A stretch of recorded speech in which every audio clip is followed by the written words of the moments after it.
the coastal region. A very happy morning. We are thanking the Almighty God because of making us to be part of this day. Remember, every time I tell you, we have to start with the name of the Lord so that things can be good. Now, go to the YouTube, subscribe to Gura Podcast, share, and comment. Without also forgetting to search us from Facebook, Gura Radio, from Chrome and Google, Gura Radio. Do something, my good friend. We are bringing to you 24 shows every day, 24-hour show every day. Get connected to us. We appreciate our fans for keeping on follow with us. Now today we want to talk about leadership. Yes, leadership, governance. When you just see about those two things, what do you think about? Some of our people just think about corruption when it just about leadership. That is not the case. Remember, the leadership and governance has two parts. There are the benefits and there is the other side where there are not benefits. The advantages and disadvantages. Remember, without this leadership, some things cannot be able to run. You ought to first understand that before you begin judging from the other side of disadvantages. Yes. Thank you very much. Come in as a junior Sautenikani Gura podcast this early morning. Let's base our discussion on poor infrastructure in rural areas and poor governance in Kenya. For infrastructure. When you talk about infrastructure, what do I mean? We're talking about schools. We're talking about roads. We're talking about hospital and so forth.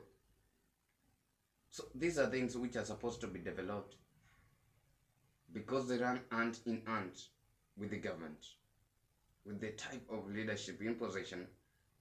But when the type of the leadership in position does not even look at those parts, they remain undeveloped. That becomes a poor infrastructure. I don't know from the side wherever you are. Maybe you can just tell me from the comment section how that place is. Remember, we are not on 2026. Election shall be conducted on 2027. That is next year, which is not even far from now. All those years from 2022, as your infrastructure from the area you live, has it been a different one? Remember, we are talking about the rural areas. Most people do these campaigns very well in the rural areas. They also do it in modern areas. But mostly, when they are elected, they tend to forget about the rural areas. For infrastructure in the rural areas. Okay, for infrastructure in rural Kenya is closely tied to poor governance. Remember, if this government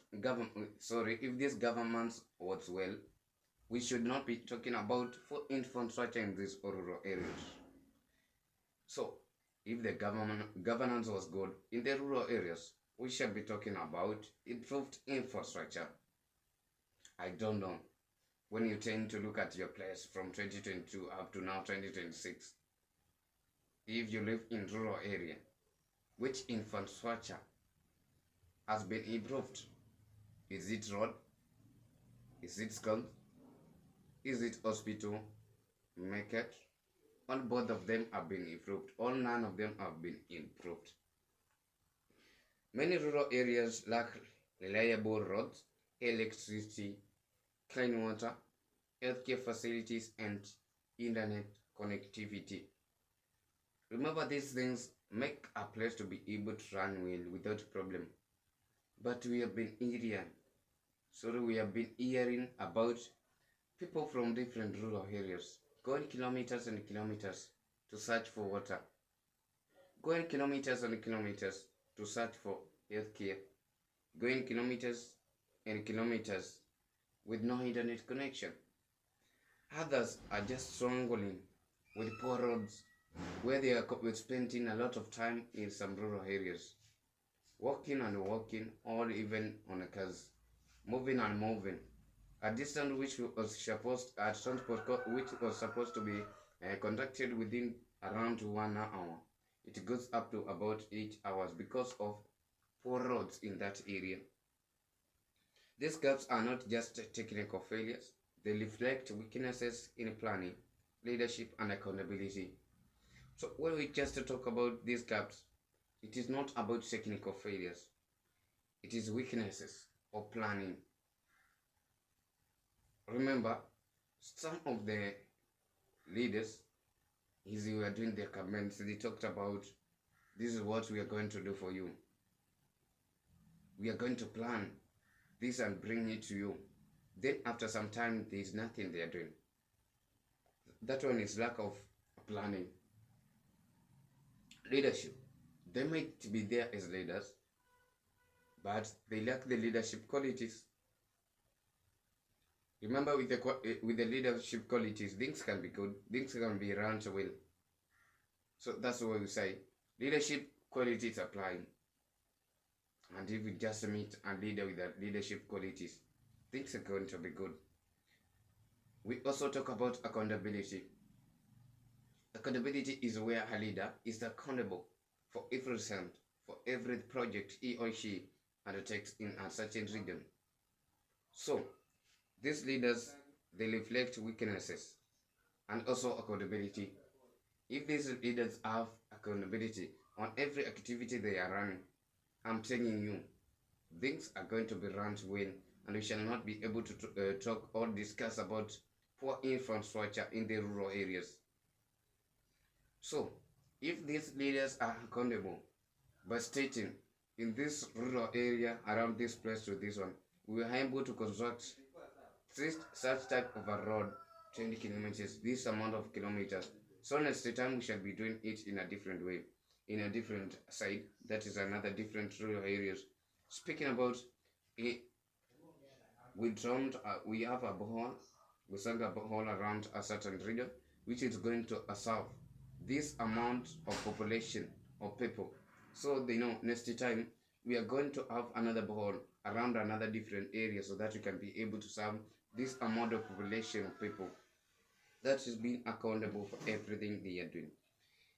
And then the side, they just come and decide, here we have constructed a school, we have constructed an healthcare, which is going to serve this amount of people from this distance to another one. Remember, with that one, we say these leaders are accountable. These leaders are working. They are making the rural areas to appear as modern. Okay? So, one major governance issue is misallocation and misuse of public funds. When you are talking about misallocation, is where you find some capital which was supposed to be allocated to perform something which is good to people, which is more important to people. It is allocated to another different thing which is not even serious to people. In some occasions, you find these leaders want a development which shall be seen by people without looking at, now these people, what do they want from the ground? What do they want me to do for them? What if I do for them, I construct for them a healthcare? Is it going to be helpful to them? They have to look at that. Now, if we do this, how is it going to help these people? How many people is it going to help?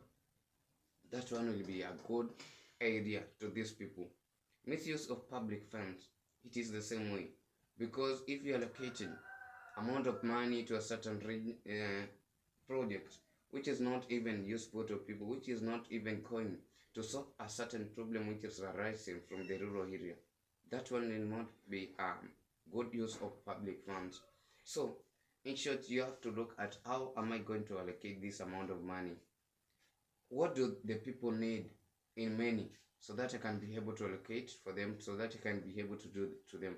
That one will help these people determine, yes, this is what we are supposed to do. This leader is correctly doing in rural areas. Thank you very much. If you have just get connected to me at this time, it is 35 minutes past 6. This is a good podcaster, getting you loud and clear. Komaina is a junior South Nyakani, the rivers first in the coastal region. Resources meant for rural development are often lost through corruption, inflated contracts, all political motivation projects that do not meet local needs. So, we are talking about public, politically motivated project. You find a certain leader because they have a different leaders from another different section. They told no, this is just to do this so that it can be said from our political party you are working. So that it can be said this is no, that is not the way. Motivated, politically motivated projects will not make the people move from the region, from the problem they are facing, but will stay in the same problem. Those ones will not meet local needs. You have to look at the projects which are meeting the local needs. As a result of this, roads remain incomplete. Water projects stall, and health centers lack equipment. Because you have just been told, let's do this.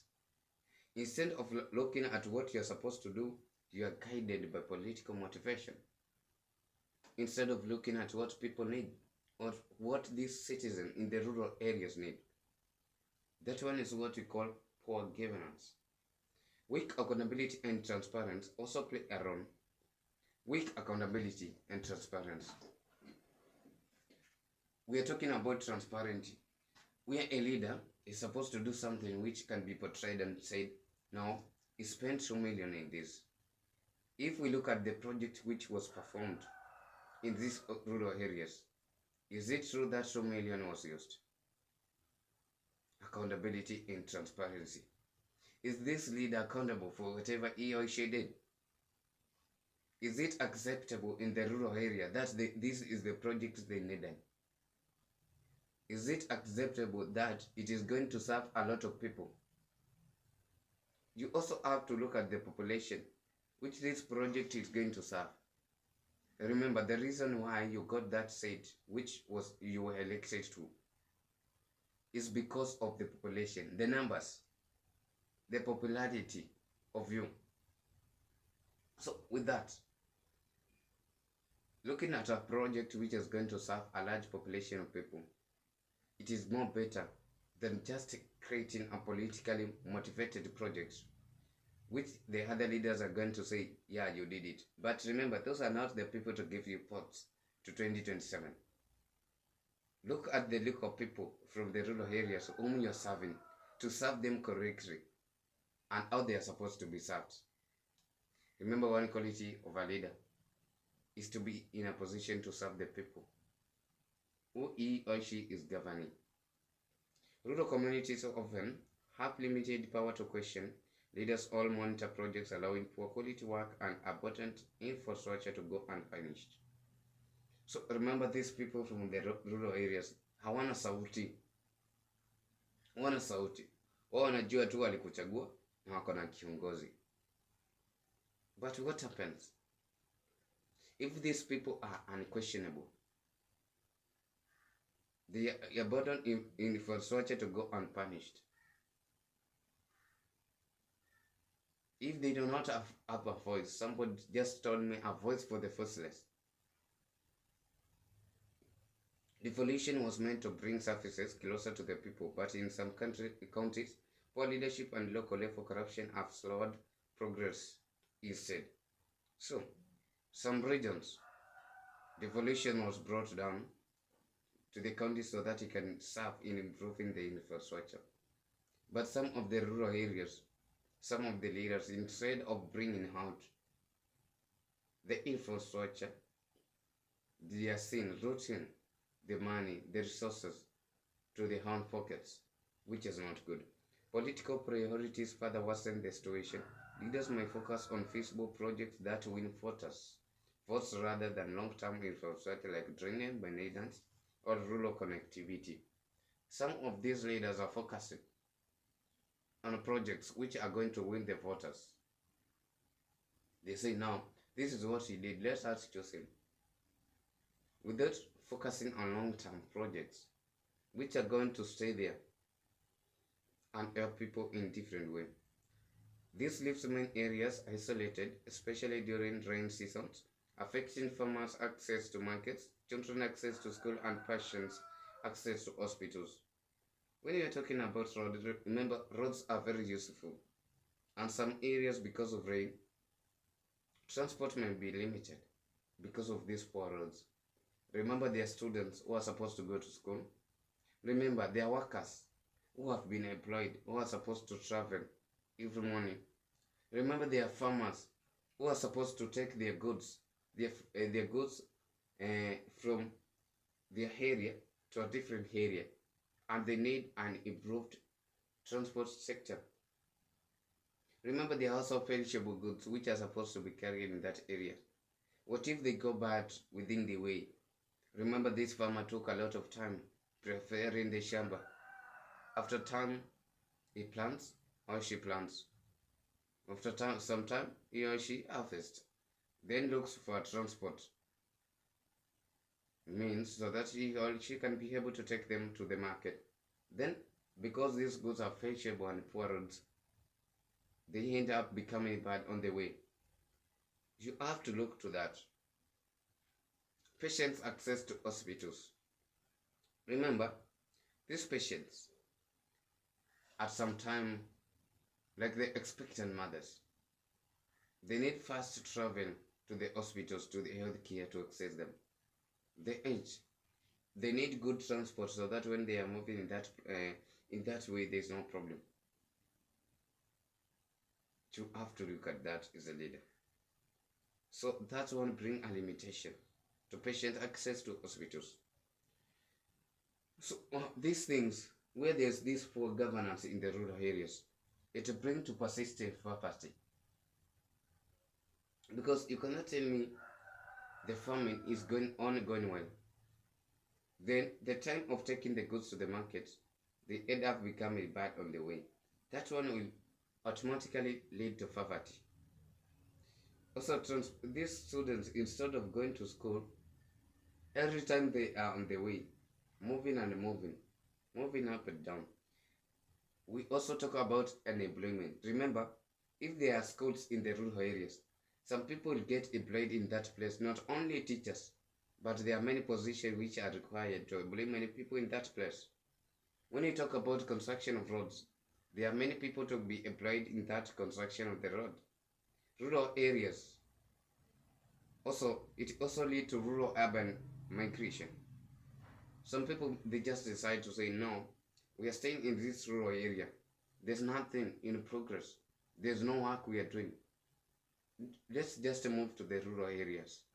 So let's migrate from the rural area to the urban centers so that we can get employment.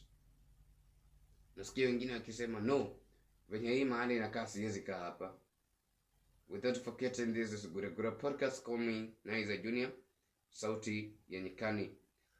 The last part of the discussion is improving governance through transparency, citizen participation. So when these citizens participate in different occasions, in the rural areas, they say, this is what we want you to be able to construct for us. This is a project we need in this season. This is the problem we have. If they participate in that way, the governance is going to be improved in this rural area. Strict anti-corruption measures.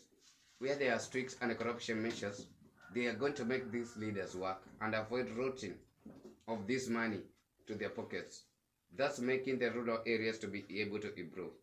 Better planning is essential for improving rural infrastructure in Kenya. Remember, many of these projects shall be done through proper planning. Without planning, my friend, there's nothing which is going to happen. You have to plan for something so that you can make it. Without good governance, infrastructure development cannot be suitable. So, without good infrastructure, we cannot talk about good governance. Without good infrastructure.